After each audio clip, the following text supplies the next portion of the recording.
Nas entrevistas aos candidatos às eleições do Vitória Sport Clube, conversamos com Miguel Pinto Lisboa. É presidente vitoriano desde 2019, eleito nesse ato eleitoral e que repete esta candidatura. Aos 50 anos procura reeleger-se como presidente do clube da cidade de Guimarães.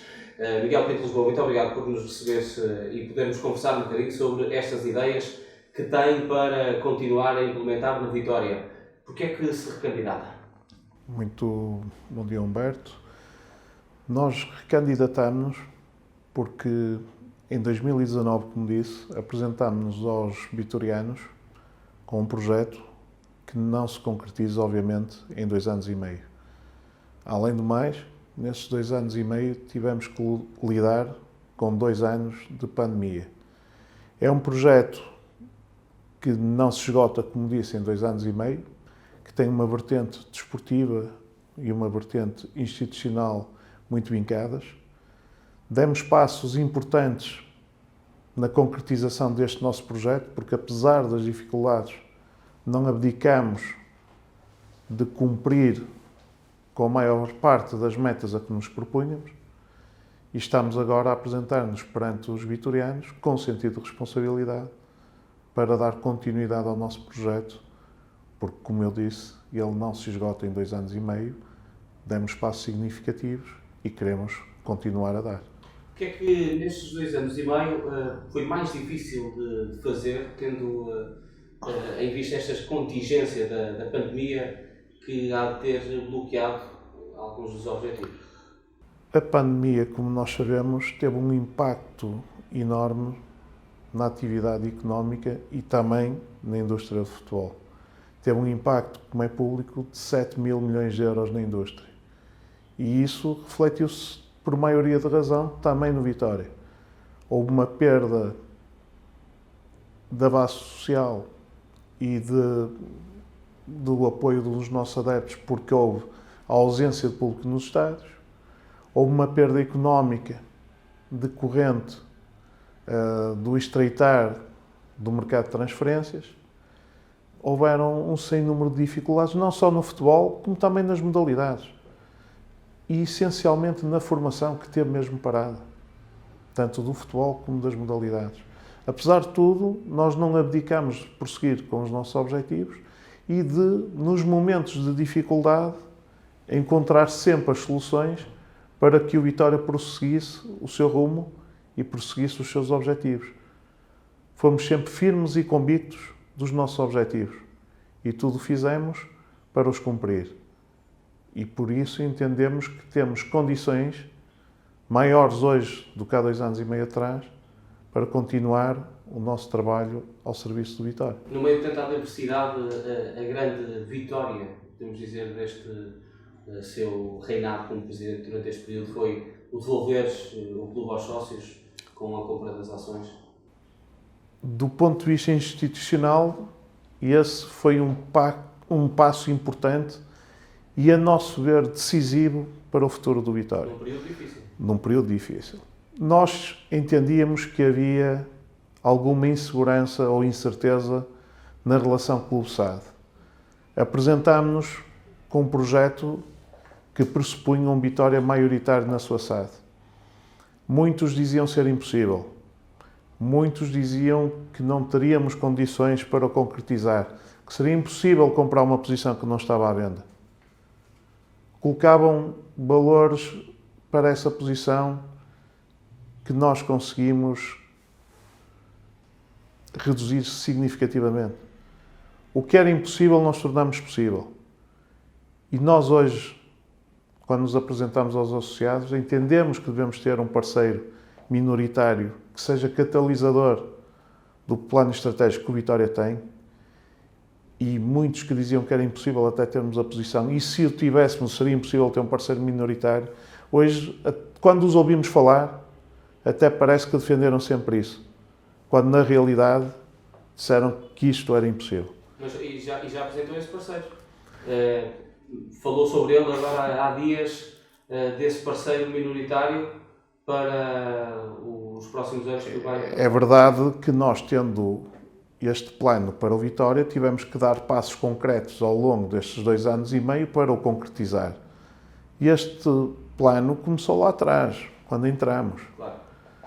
Não é uma promessa de eleição, não é? Não, este plano começou lá atrás, quando entramos e quando adquirimos a posição maioritária, temos logo em vista o passo seguinte, que é ter os parceiros. Encontramos e fomos abordados, obviamente, por diferentes parceiros. Nós não queremos um fundo sem nome. Nós sempre dissemos que o nosso objetivo era ter um parceiro que estivesse 100% alinhado com o plano estratégico que nós temos para o desenvolvimento do Vitória. E encontramos um parceiro da área do futebol, com méritos reconhecidos neste desporto, com capacidade de gestão também nestas áreas e que nos pode aportar valor catalisando o nosso projeto.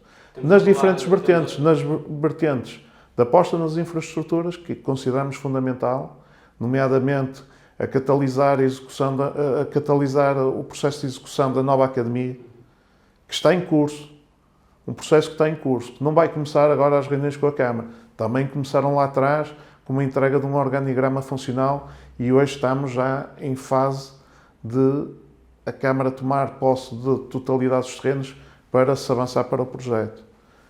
Catalisar a nova academia, como disse. Catalisar o reforço dos plantéis. Catalisar o nosso projeto. Exatamente. Como nós sempre entendemos que devia ser. E também aí honramos o nosso compromisso com os associados. Porque só avançaremos para a concretização desta parceria mediante uma aprovação em Assembleia Geral, que foi o que sempre defendemos. Foi o que sempre defendemos. Agora, encontramos o parceiro, temos vindo a negociar com ele de forma multidisciplinar ao longo dos últimos 2 anos. Apesar da pandemia, as negociações não pararam. Houve já contactos aprofundados, ou visitas do parceiro. Foram assinados documentos de confidencialidade, foi feita due diligence e temos aqui uma solução que iremos apresentar de forma transparente, de forma concreta aos nossos associados e que, no nosso entender, catalisará o projeto do Vitória. Mas volto a afirmar, nós somos os únicos que temos um plano autossustentável para o Vitória. Nós apresentamos um plano estratégico. Já falaremos sobre esse plano, Miguel João, mas deixa-me lhe perguntar.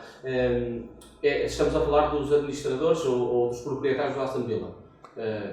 O parceiro será a empresa que detém os 100% do Aston Villa, que é a B-Sports. Será o nosso parceiro. A parceria será feita numa ótica paritária. Quer dizer, a B-Sports tem o Aston Villa e deterá uma posição minoritária no Vitória. Não há uma porcentagem ainda definida sobre isso? Não há uma porcentagem definida sobre isso, até porque nós também entendemos que devemos também abrir uma parte do capital a associados que ainda não são acionistas e que poderão querer ser, assim como acionistas que possam reforçar, e também entendemos que temos um parceiro histórico connosco e que poderá também ter interesse, no final deste processo todo, em voltar a adquirir uma parte pequena do capital. E aí refiro-me concretamente à MAF. Exatamente. Há muita gente que, e saberá isso, que o critica por não comunicar às vezes este tipo de ideias e estas situações. Faz parte mesmo do segredo do negócio, isto? Estas operações não podem ser trabalhadas na opinião pública. Devem ser trabalhadas de forma recatada porque envolvem diferentes vertentes e são players importantes que até outros poderão ter interesse neles. Ou seja, nós temos que ter confidencialidade nos negócios. Nós, quando avançamos numa negociação, a parte fundamental é os acordos de confidencialidade. Os NDAs são fundamentais, tanto para a proteção de todas as partes, primariamente a parte do Vitória. E por isso só comunicamos estes processos quando temos algo de concreto para comunicar. O que foi comunicado numa carta aberta foi até pedido do potencial parceiro. Foi nesse ponto. Estava a falar do plano de sustentabilidade ou de autossustentabilidade do Vitória. É um plano estratégico que prevê a autossustentabilidade do Vitória, e o que eu lhe estava a referir é, nesse plano estratégico, ele está delineado sem a entrada do parceiro estratégico e sem o incremento de receitas televisivas decorrentes de uma centralização dos direitos de TV. Ou seja, é um plano quase tido por baixo. É um plano que tem externalidades positivas que podem vir a ser acrescentadas, exatamente. É um plano que prevê de forma autossustentável que o Vitória tenha equilíbrio económico ou financeiro e tenha simultaneamente resultados esportivos. Porque quando alguns criticam o facto de termos contabilizado ou previstos 3 milhões de euros de receitas de provas europeias, isto não é decisivo para o sucesso do plano. Mas é um fator de ambição que nós queremos que esteja presente em todas as nossas equipas. Tanto equipas desportivas como equipas diretivas. Nós não concebemos o Vitória sem essa ambição. Nós não podemos dizer ou discordar das classificações que esta direção teve, e é verdade, e aí assumimos que não tivemos as classificações na equipa A que entendíamos e que são os nossos objetivos, mas ninguém pode vir prometer melhores resultados e depois criticar por termos esse objetivo no plano. Porque nós não podemos nunca prometer melhores resultados, mas prometemos ter essa ambição de os ter. Nós procuramos resultados desportivos sustentáveis no tempo. Não é de hoje que o Vitória não tem uma estabilidade classificativa. O último top 5 consecutivo foi em 98. Nós, o trabalho de fundo que fizemos na formação, visa o sucesso desportivo sustentável. Agora, como lhe disse, esse plano prevê metas de vendas de atletas, ou vendas extraordinárias, e isso é óbvio que tem que acontecer. E quando dizem, estou sustentável, dependemos de terceiros, todas as empresas dependem da sua relação com o universo empresarial, com terceiros. Investe-se para vender. Exatamente. E obviamente que temos que vender a parceiros, não vamos vender dentro de porta. E temos que também ter uma redução de custos, porque também reconhecemos que houve algum excesso no delinear do plantel principal da época transata, e isso está a ser corrigido, e já foi corrigido nesta primeira oportunidade. Diziam que era impossível cumprir o plano, mas a verdade é que atingimos as metas das vendas que estavam previstas e reduzimos os custos com o pessoal mais do que estava previsto. Porque a redução de custos com o pessoal tem que ser essencialmente do pessoal afeto ao futebol. Sim, mas sobre esse capítulo deixa-me fazer a pergunta se, reduzindo e conseguindo fazer com que a finança seja mais confortável por parte do clube, vai fazer com que a posição de vender do Vitória também seja mais confortável e não é utilizar a expressão de vender ao desbarato, não, mas sabendo que quando precisa de vender, o mercado vai procurar de uma outra forma. Humberto, foi sempre ponto de honra desta direção não negociar de cócoras. As vendas que nós efetuávamos foram sempre conduzidas pelo Vitória com o máximo de segurança e o máximo de conforto, ou seja, nunca abdicamos da nossa posição, porque temos sempre salvaguardas que nos permitirão fazer face aos nossos compromissos se as vendas não acontecerem. O que nós, e por isso é que em determinado momento contraímos um empréstimo e não efetuamos vendas durante 2 janelas, porque entendemos que os nossos ativos devem ser vendidos aos valores que nós consideramos adequados. Agora, nós, ao fazer a redução de custos, obviamente que temos folga nas vendas. Por isso é que no plano o valor das vendas previsto é decrescente. E o que esse plano prevê é que no final do triângulo tenhamos capitais próprios positivos. E uma coisa que esta direção já mostrou ser possível é a realização daquele plano com um valor de vendas que está delineado, sem estarmos a desmantelar plantéis, porque entendemos que o valor dos nossos ativos é hoje superior ao que era antes.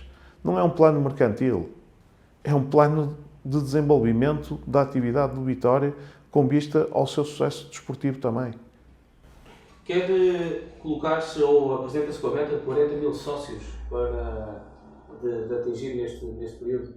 Explique-nos como é que tem essa estratégia. Ouça, nós sabemos que a pandemia prejudicou todas as associações na manutenção dos seus associados. O Vitória teve também aí um impacto negativo, mas nós entendemos que essa paixão e amor pelo clube não se reduziu. Há fatores socioeconómicos que prejudicaram essa relação. E o que nós temos, para além dos planos que já delineamos de recuperação de sócios, que estão em curso, podemos estudar outros planos também de recuperação de sócios, sempre sem perder de vista a equidade, porque não podemos esquecer que houve sócios que também tiveram dificuldades e nunca deixaram de pagar as suas cotas. Outros já aderiram a planos de regularização de cotas. Outros planos poderão ser implementados brevemente. Mas também temos que ir para além disso. Porque o que nós queremos é que o Vitória, que sabemos que é o clube mais forte da nossa região, tenha uma base social de apoio que se concretize ou que se materialize em número de associados. Para isso temos projetos como, por exemplo, as lojas Ponto B, ou Ponto Vitória, que têm uma lógica idêntica à das lojas do cidadão. Ter protocolos com diversos espaços em cada uma das freguesias para que haja maior proximidade do Vitória com os seus adeptos e possamos converter adeptos em associados. Essas lojas permitem... de cobrador de cotas fixo, se quisermos. Digamos que pode ser, mas vai para além disso, porque para além de poder-se fazer associados e pagar cotas, também serão pontos Vitória Store, para também alavancar o que é a nossa política comercial e de marketing. Agora, é um projeto que tem em vista não só o nosso concelho, mas também concelhos limítrofes, porque entendemos que o Vitória, como lhe disse, tem que ser a principal força da região e tem que concretizar. E isso nós não podemos perder espaço geográfico para outros rivais ou adversários que se queiram implementar. Temos que ser líderes. O Vitória não é um clube da cidade, é um clube de toda uma região. E nós queremos afirmar-nos isso de forma efetiva. Quer colocar uma fanzone em torno do estádio nos dias de jogos? Sim, a fanzone era um projeto que já tínhamos e que trabalhámos sobre ele no mandato que agora irá terminar. Não passou à prática, por motivos que são óbvios, mas temos parceiros que estão alinhados no que é o nosso projeto para colocar a fanzone. Até porque o que nós entendemos é que devemos melhorar a experiência do dia de jogo, porque muitas das vezes verifica-se... Já ela é muito forte. Sim, mas é isso que lhe ia dizer. Verifica-se que muitas vezes temos assistências muito elevadas, mas a entrada no recinto esportivo faz-se muito em cima da hora do jogo, porque não há outros fatores de atratividade. E o que nós queremos é incrementar esses fatores de atratividade para que haja mais fluidez também de acesso ao recinto desportivo e para que haja mais relação entre todos os vitorianos e entre os vitorianos e o seu clube, e o nosso clube. Já tocou na questão da nova academia, na questão também, de alguma forma, também do mini-estádio que está também a formalizar-se. Esse é um capítulo essencial para que o Vitória continue a ser uma referência na formação como historicamente do ano. Claro que sim. O Vitória, como todos recordamos, foi o precursor das academias com a construção do complexo Dr. António Pimenta Machado, já lá vão algumas décadas. De então para cá, a evolução no Vitória foi muito ténue, nos nossos rivais foi muito acentuada. O que nós fizemos neste mandato, apesar do contexto difícil, foi estreitar as diferenças. Ou seja, nós investimos nas nossas infraestruturas, melhorando-as, nomeadamente com novos relevados sintéticos no campo 1 e 6, relevado natural no 2 e a construção, a renovação do edifício principal da Academia e a construção, ou o início da construção do mini-estádio. A fase 1 está concluída, a fase 2 ficará concluída até ao final da época e depois avançaremos para a fase 3. com a conclusão do mini-estádio e com a conclusão destas obras, ficámos com melhores condições que as que tinha. A par do que desenvolvemos em termos de organização, ficámos estruturalmente melhor do que estávamos, porque hoje em dia as nossas equipas de sub-15 já trabalham todas em horários, sub-15 para cima, trabalham todas em horário diurno, e isso, parecendo que não, dá uma multiplicação dos espaços da academia. Mas entendemos que para sermos uma potência formadora, e o nosso futuro passa de facto por sermos uma potência formadora da excelência, é necessário uma nova academia.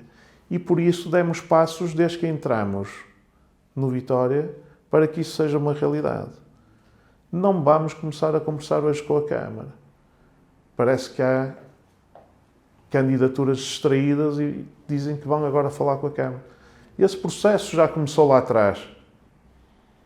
Já falámos com a Câmara, já analisámos situações, já há um terreno identificado, está em processo de tomada administrativa de todos os terrenos para que seja possível a implantação aí da nova academia. Não há uma data para que ela possa ficar pronta? É como digo, neste momento a bola está do lado da Câmara para a tomada de posse dos terrenos, iniciar-se-á de seguida a aprovação do projeto e neste triênio irão começar os trabalhos. Se entretanto a parceria estratégica avançar como é nosso objetivo, poderemos ser aí também mais rápidos e poderemos eventualmente ter uma nova academia neste triênio, ou seja, a academia poderá ser uma realidade neste triênio. Para si é impensável aquilo que dizem os seus rivais candidatos, acabar com a equipa de sub-23? Eu penso que só, neste momento, já só uma dos candidatos é que defende a extinção, porque o outro já defende a manutenção. É impensável porque, para além dela ser importante no nosso processo formativo e no percurso que se pretende que todos os atletas tenham da formação até a equipa A, e isso ficou até evidente de forma pontual e decorrente da pandemia, porque foi o único escalão que pudemos manter alguns atletas em competição, e isso foi decisivo para que eles hoje possam estar na equipa A, porque podiam ter visto atrasado o seu desenvolvimento. A verdade é que também a equipa sub-23 nos confere uma vantagem competitiva. E se não as tivéssemos, era uma desvantagem competitiva. Porque na hora em que nós identificamos o talento, para o captar, temos que ter as condições na sua globalidade. Não só de infraestruturas, como equipas técnicas capazes, mas também mostrar um percurso competitivo que leva os atletas à equipa A.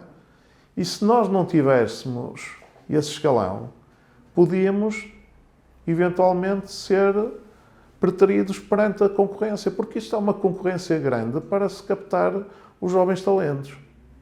Quem oferece mais e quem tem melhores condições. Quem tem melhores condições e quem mostra o caminho mais óbvio para chegar à equipa A. É mais decisivo o caminho do que o oferecer mais. Porque no oferecer mais nós vamos perder para Portos, Benfica, Sporting.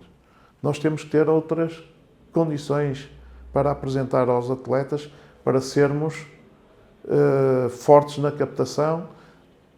Temos que lhes mostrar que temos toda a capacidade para desenvolver o seu talento e para que eles possam fazer aqui um percurso que os leve ao Dom Afonso Henriques. E aí os sub-23 são importantes. Miguel Pinto de Lisboa deixou de ter a figura de diretor desportivo com a saída de Carlos Freitas. É uma figura que tenciona recolocar no Vitória ou não é necessário nesta altura? Humberto, a saída de Carlos Freitas não fez que alterássemos nada ao projeto. Nós temos uma figura hoje... Não, e temos a figura que é o Jaime Teixeira. O facto do Jaime Teixeira ser uma pessoa que não aparece tanto nos meios de comunicação não quer dizer que não faz o seu trabalho de forma eficaz e eficiente.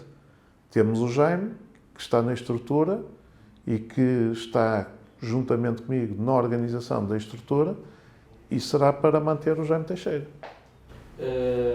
Uma última pergunta que se prende efetivamente com esta quase direito de voto seu também, porque é que é o mais forte candidato a presidente do Vitória? Eu entendo que sou o mais forte candidato à presidência do Vitória não só pela experiência que temos, mas pelo facto de termos um projeto claro para o Vitória. Temos um projeto que passa pela independência institucional, pelo um parceiro minoritário que possa alavancar o nosso desenvolvimento, uma aposta nas infraestruturas que será para continuar e para desenvolver, nomeadamente, a nova academia e o pavilhão, que entendemos que devemos ter, um equilíbrio e um rigor financeiro, que já está em prática, nomeadamente com a realização das vendas e os cortes e a descida dos custos com o pessoal. E estas ideias são as mesmas que são defendidas hoje pelos outros candidatos. Agora, nós temos a nossa capacidade de gestão. Nós já mostramos essa capacidade. Já demos provas de, em momentos difíceis, porque foram momentos difíceis, conseguir encontrar as soluções e continuar o Vitória. Há pessoas que se dizem assustadas, que têm condições. O Vitória não é para líderes assustados, nem para líderes condicionais. Exige uma liderança firme e convicta.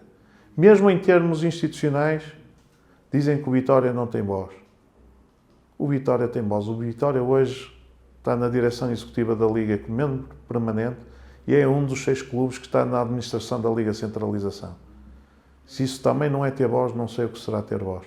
Nós somos a equipa mais capaz, mais competente, mais experiente e que mostrou, num período difícil, ter condições para o Vitória continuar. Miguel Pinto de Lisboa, muito obrigado por estes minutos também à conversa connosco para falar sobre o seu projeto da Lista C, um Vitória